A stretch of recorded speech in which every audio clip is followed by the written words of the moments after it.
Original Chess Ninja Mark Bowen here. Today we look at the game Raymond Keene versus Vladimir Kovacevic. This game was played in Amsterdam, 1973. Keene used what we call the hypermodern style of chess. This style was championed by Richard Reti. What it means is that you try to dominate the center of the board with pieces rather than pawns. So instead of seeing maybe e4, d4, what you'll see in this game is an attempt to dominate the center using the pieces. In this case, Keene used his knight on f3 to control the e5 and d4 square. He'll also play his bishop to b2, where it rakes along the long diagonal, also controlling the central squares e5 and d4. That's the hypermodern approach. White, on the other hand, is playing a fairly classical style where he's pushing his pawns into the center where they'll control the central square. So his pawn on d4, d5, sorry, is attacking and controlling the e4 square. So we're seeing a clash between a hypermodern style and a classical style. Kovacevic plays an aggressive move right away. He wanted to win this game badly because that would allow both him and Raymond Keene to tie for 5th, and I guess they would get much better prizes than if he lost the game. So he immediately plays an aggressive move. Keene continues with bishop to b2. Black continues to develop rapidly. His knight comes to d7. Keene plays g3, hoping to fianchetto both of his bishops, which is considered a somewhat slow way to develop, but it's hard to crack, especially when you are playing white. The speed of your attack is not quite as important. Black immediately swapped off the knight, which causes white to have double pawns, which is always a bit awkward to play with. And black continued to develop rapidly. Knight g to f6. Double pawns is a well-known weakness because they're not as mobile as normal pawns. An interesting thing though, the double pawn is not totally weak. So for instance here, Keene immediately plays his double pawn up to f4. And it is playing a critical role in the game because the pawn now helps him to control the e5 square. So although you have a weakness, you should always look for ways to make that weakness into a strength. Pushing the pawn from f3 to f4 is also good because his bishop is on light colored squares, so he doesn't want to be obstructing his bishop when he fianchettos it. Black, since he does not control the e5 square, he cannot push to e5, so he pushes to e6 to allow his bishop to come into the game.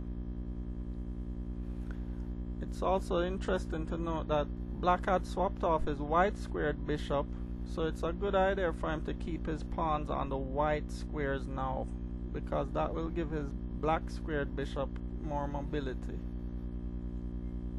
And the pawns being on the white squares will help him to control the light squares, where he might otherwise become weak. Keene continues by fianchettoing. In his notes to the game, Raymond Keene said that bishop to h3 was probably a preferable move here because it would allow him to quickly push f5. However, I think the bishop to g2 is quite acceptable. It offers quite a lot of pressure along the long diagonal.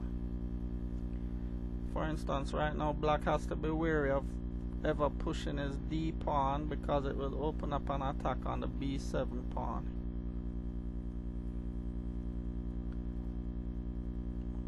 The game continued with black developing quite conservatively. He put his bishop to e7. It could have gone to d6, where it would be probably hitting along this what they call the granite of a pawn chain. So this conservative move is quite appropriate. White castled kingside, and so did black. So both players have been developing pretty quickly. White now played d3 because he wants to develop his knight, but if he develops it to knight c3, then it would be somewhat blocking his bishop on b2. The d3 push also gives him more control of the e4 square. I'd still call this a hypermodern approach because the pawn center for white is quite small. He's just pushing one square ahead, not two. So it's definitely a hypermodern style by white, as opposed to a fairly classical approach taken by black. Black now pushes the a pawn 2 squares forward. White is afraid now of the a4 push, so he blocks it with a4. And black continues to put his pawns onto the white squares, which is a good strategy when you have only a dark square bishop. Keep your pawns on the opposite color from your bishop, give it more mobility.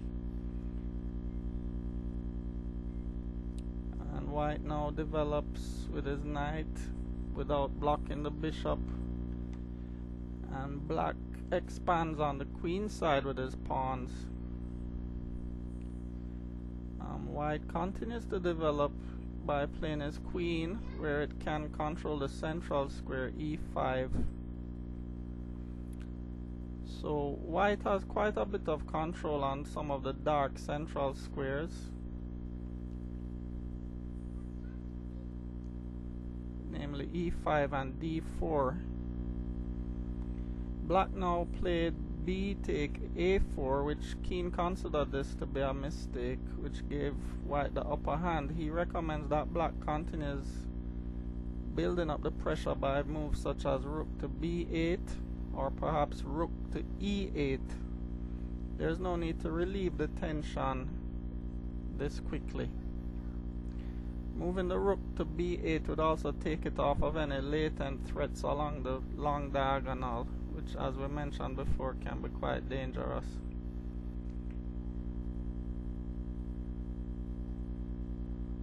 White recaptured with the rook, and this is what gives him some good counterplay now, because the rook is quite active along the a file. Black attacked the rook with his knight, and white played an interesting move, rook to a2. Most players would probably just have brought it right back home, but by playing it to a2, what he does is allow himself to double both rooks on the a file. A rook is always extremely strong on an open file, and having 2 rooks on an open file is a tremendous advantage. There's not much black can do to prevent this doubling up of rooks, so he just plays his pawn down, trying to minimize the damage, so to speak.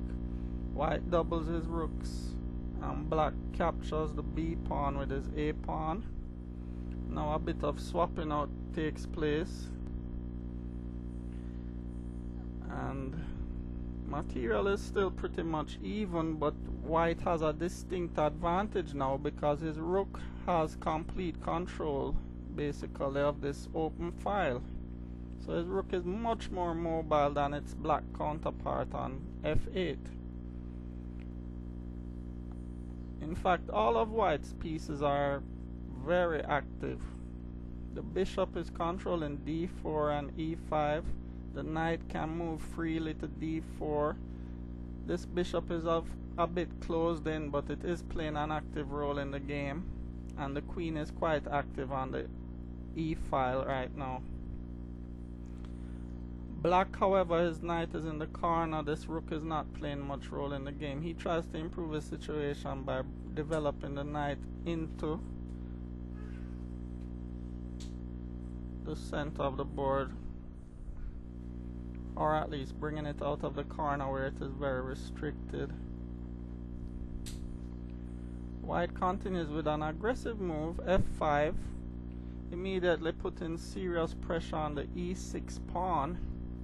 In fact, he's threatening to take it off and then recapture with his queen and with a check. Black decides to deal with that threat by just capturing the pawn. Again, the double pawn that was a weakness for white has in a sense become a strength, because he transformed that weak pawn into a more active queen.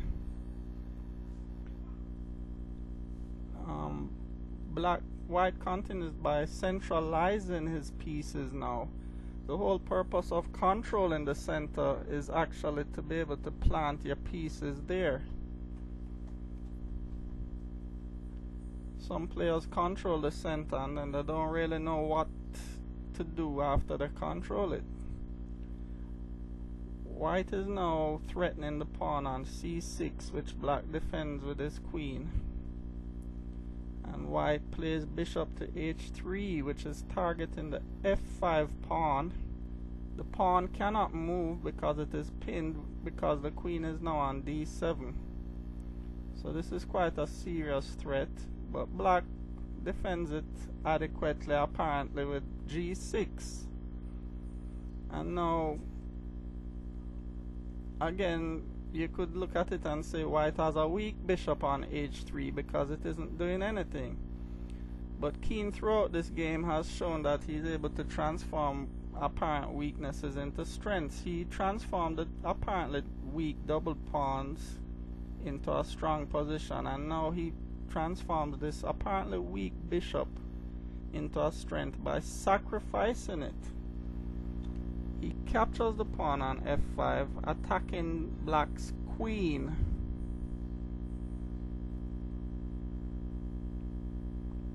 And of course black captures the bishop. And now Keene follows up with a very deep move, powerful move. He plays the shot rook to a7. And in his notes to the game, Keene said that this move visibly came as a shock to my opponent, and black has no choice but to fall in with white's plans. And black recaptures the rook, captures the rook I should say, and white now, you begin to wonder, what does he get for all of this material sacrificed? The answer is he's able to play this neat fork. The queen must defend the bishop, and he's then able to take off the bishop and check the king. By checking the black king, it is forced to move on to a dark square. So now the knight on f6 is pinned by the bishop on b2. This pin of the knight allows his queen to come into h5. And believe it or not, when you examine the position now, white is totally winning. Black actually resigned right here. White is totally winning here because when black tries the various responses possible, for instance, if he tries to kill the knight, a simple check on g5 followed by bishop take on f6 would win. If he tried something else from here, like instead if you try maybe h6, then the knight taken on f5 is fatal for black, although that would be a bit longer. After that it would be fatal for black. And if we go back to this position again, you could try moving the rook to give the king some leeway. In that case, for instance, you play rook to a8. Again, the queen check on g5, and the bishop taken down there is fatal for black. So this was a brilliant game, and black was fully justified to resign right here. So that's our game for today. Thank you for watching. Take care.